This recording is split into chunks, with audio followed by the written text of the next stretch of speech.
Ladies and gentlemen, your Glamour Woman of the Year, Robin Roberts.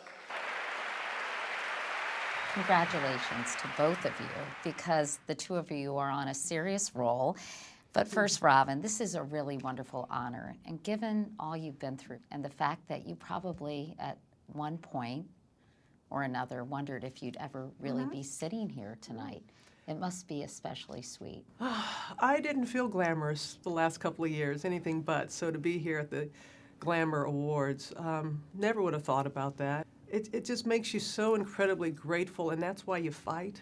That's why whatever it is that you're going through in the times, and yes, there were more than one occasion that I thought, this is it. And I even said the second time I was diagnosed that I wasn't going to fight the second time, that I was just wasn't going to do it. You know what? Went through it once. I'm good. I've been blessed far more than I thought I would. And I'm so glad that I did. And nights like this remind me of why I did.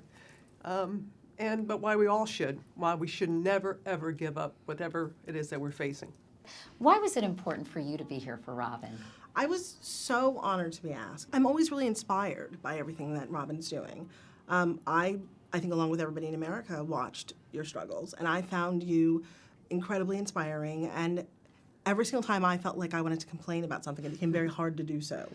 I thought to myself, well, if Robin's getting up and doing what she's doing, then I can do it too. And whatever's going on with me was very small. I have grown more with these health challenges that I've had in the last few years. I have learned more about myself. I am a better journalist. I'm a better person. I'm a better girlfriend, a better sister, a better everything.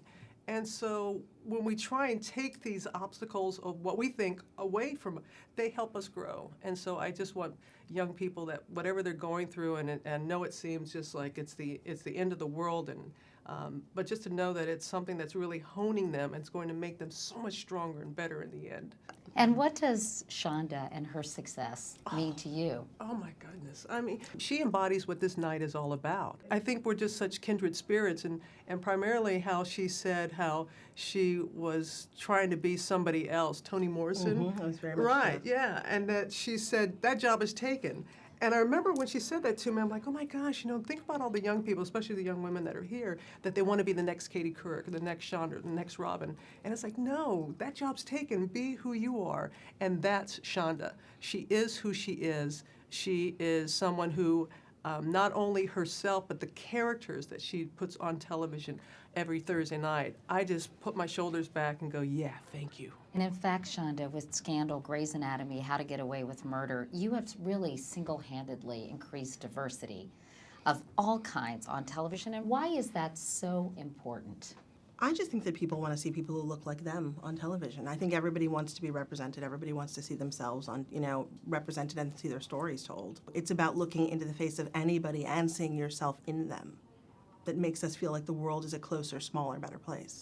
In the aftermath of an article in the New York Times, when the writer said your autobiography should be called How to Get Away with Being an Angry Black Woman.